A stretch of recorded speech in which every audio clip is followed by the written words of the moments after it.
Good afternoon to all students. In the last lecture of this subject, we have seen the introduction to automation, what is automation, different examples, advantages, disadvantages, importance of automation, then different electrical control systems, and introduction to type of automation.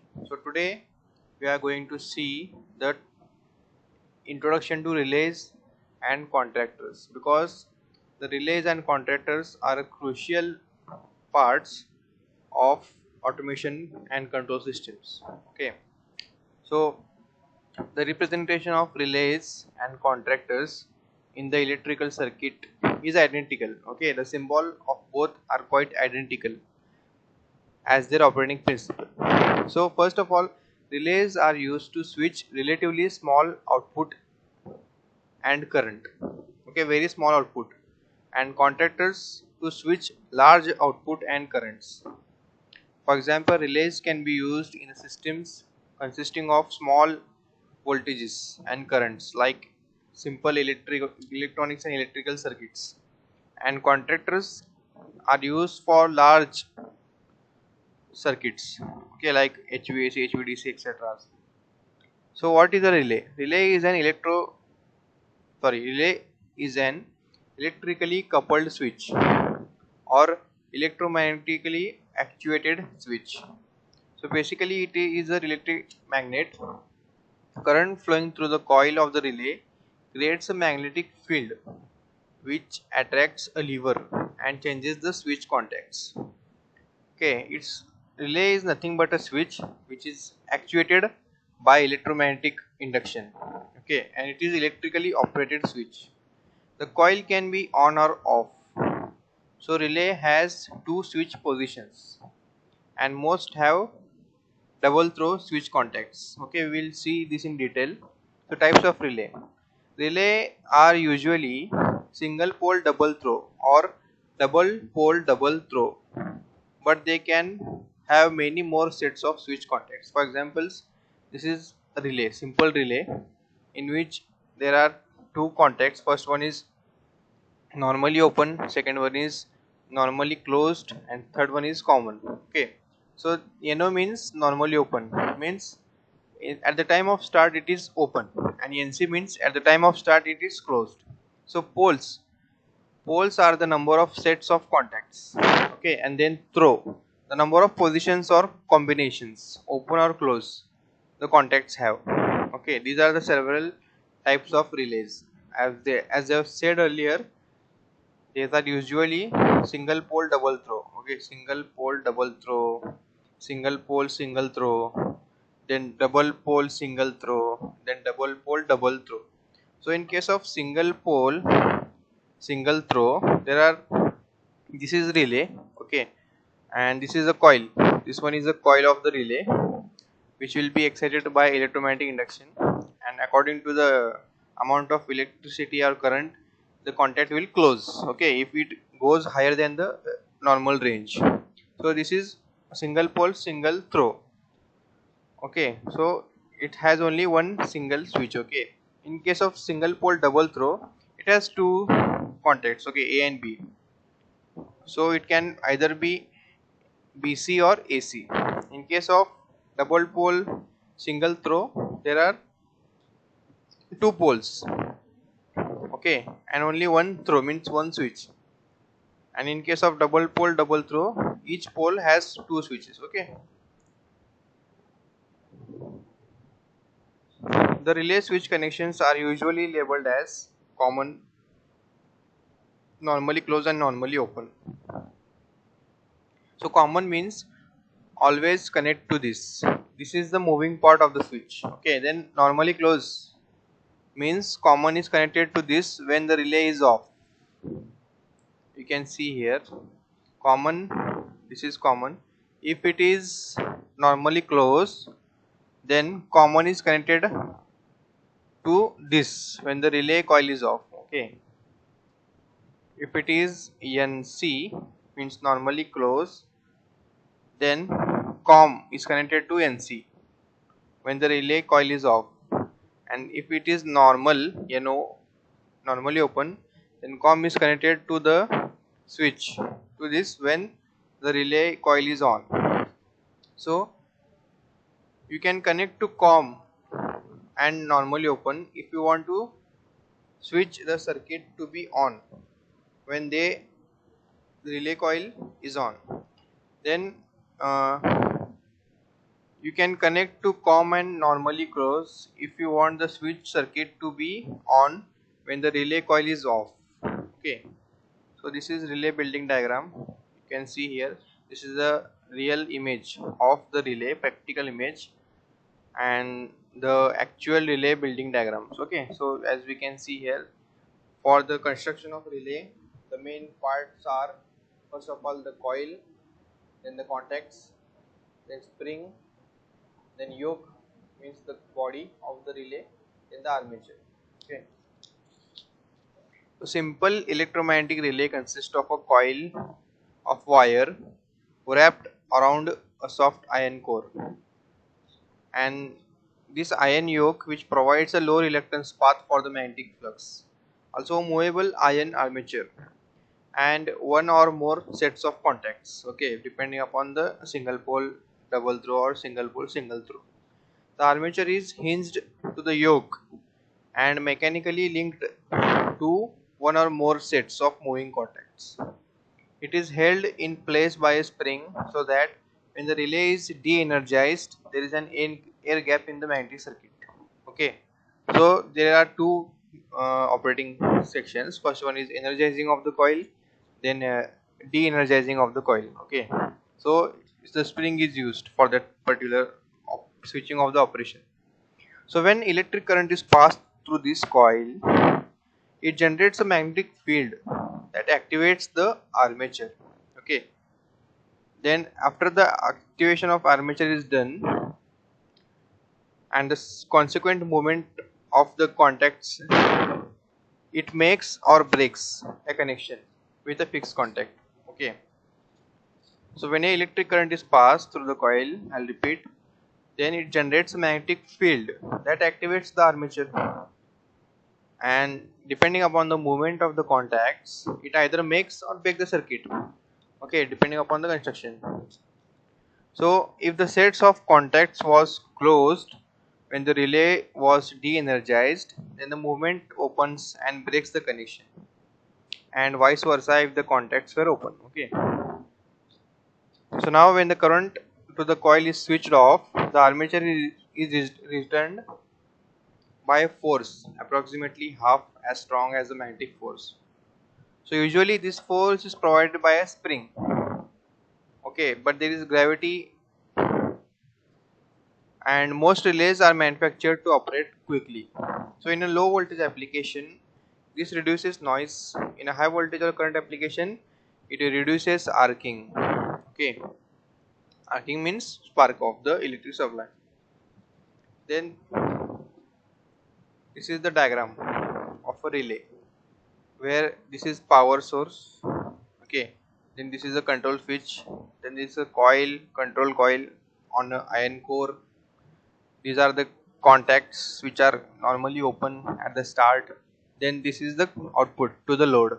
So depending upon the electromagnetic field, which is depending upon the input current, the coil will energize and it will trip or close the contacts. Okay, so that circuit will close, and this output of this relay is given back to the circuit breaker. Okay, so basically when relay closes, circuit breaker opens. Okay, for protection purpose. So how relay works we have seen already. So relay can be used for various regulating, control and monitoring functions. So for signal multiplication, relay can be used. Okay, for separation of direct current and alternating currents, relay can be used. For delaying and converting of signals, relay can also be used. Okay, then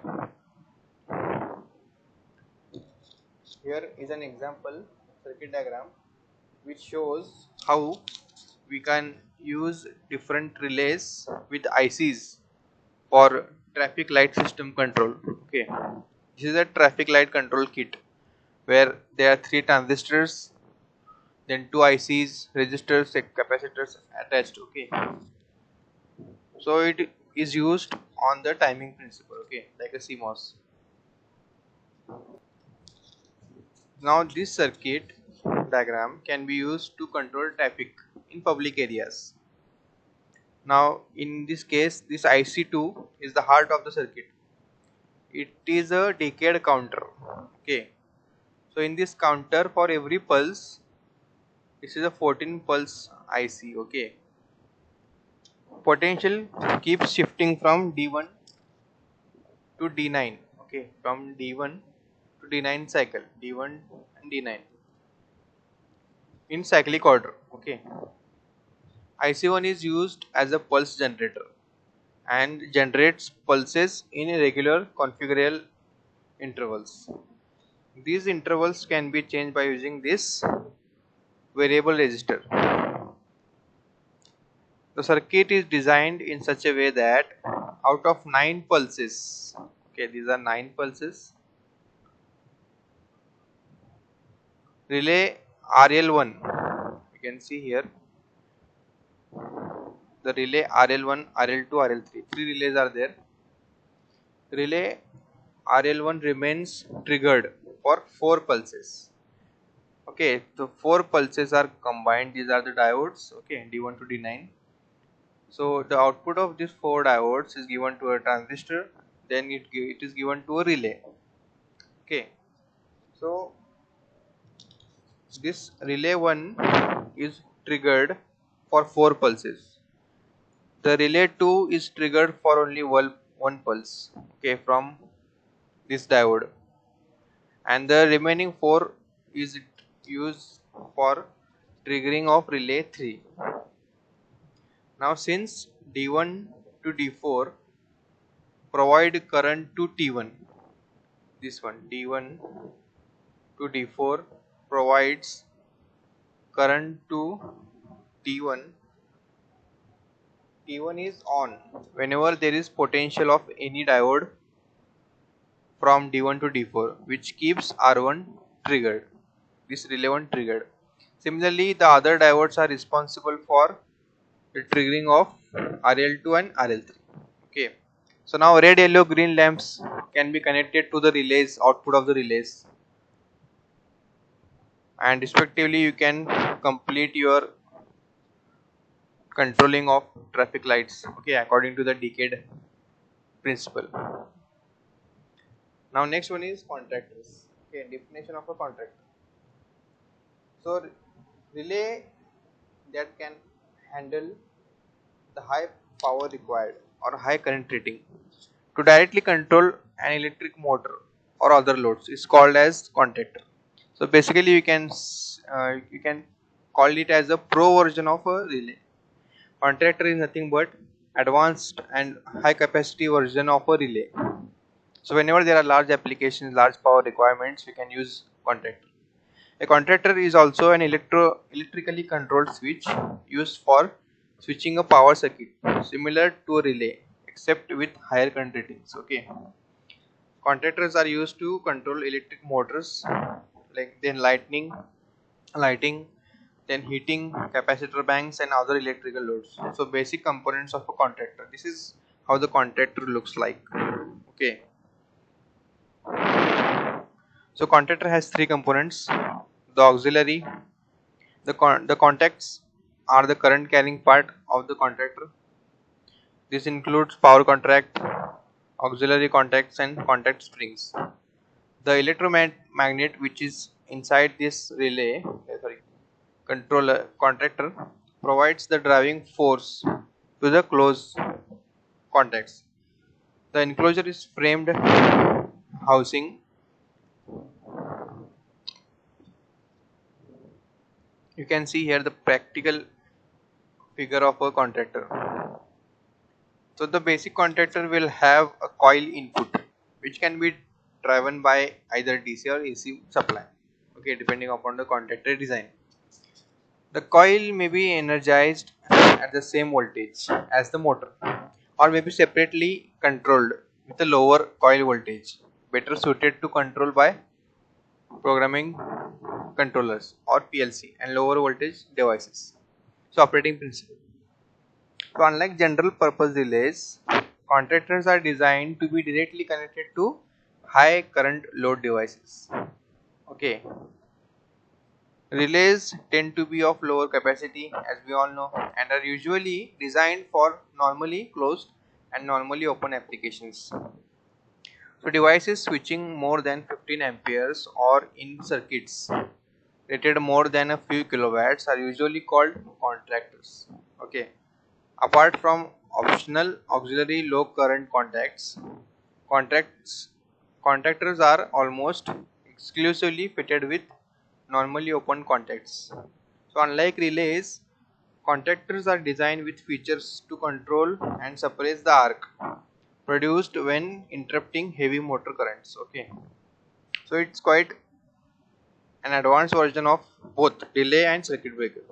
So when current passes through the electromagnet of a contactor, as we all know, magnetic field is produced which attracts the moving core of the contactor. Okay, the electromagnetic coil draws more current initially at the start until its inductance increases. So when the metal core enters the coil, the moving contact is propelled by the moving core. Then the force developed by the electromagnet holds the moving and fixed contact together. Okay. So this is how the contactor will work. When the contactor coil is de-energized, gravity or a spring returns the electromagnetic core to its initial position and opens the contact. So in case of energizing mode, the contacts will stick to each other, and in case of de-energizing mode or region, the gravity or a spring returns the electromagnetic core to its initial position, and it will open the contacts. So main contact, auxiliary contact, there are two types of contacts of a relay. So the main contact of a contactor are normally open contact and usually used to connect power load to the main supply. Okay, so directly connection of power load to the main supply is done by using main contact. So auxiliary contacts are secondary switching devices which work in assistant with the primary switching equipment such as circuit breakers, relays, contactors. These contacts are physically linked to the main switching mechanism and activate at the same time it does. Okay.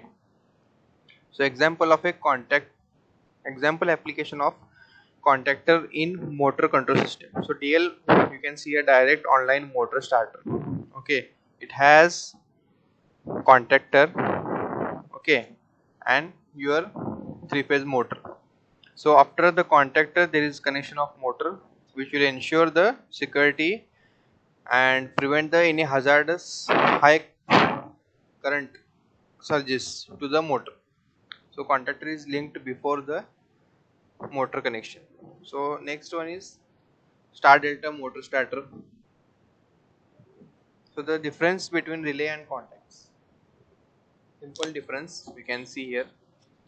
Since a contactor is required for higher load, relay is always cheaper than a contactor. Okay, when you compare the prices, relay is cheaper than a contactor. Okay, a relay is normally used in applications below 5 kilowatt, while a contactor is preferred when the application is heavier. Relay is used only in control circuit, while a contactor can be used in both control and power circuits. Okay, all okay, because of high level of application, high level of ranges, you can differ in the control circuit and power circuit. Okay, because power circuits have the high rating than the control circuit. So in general, contactors are little slower than relays because as there is a application of high electric current and supply, the contactors are little slower. It's quite obvious. Okay, last one is contactor is so designed that it can be repaired while it is not normally done in the case of relays. So most of the contactors can be repaired, which is not possible in case of many of the relays. Okay.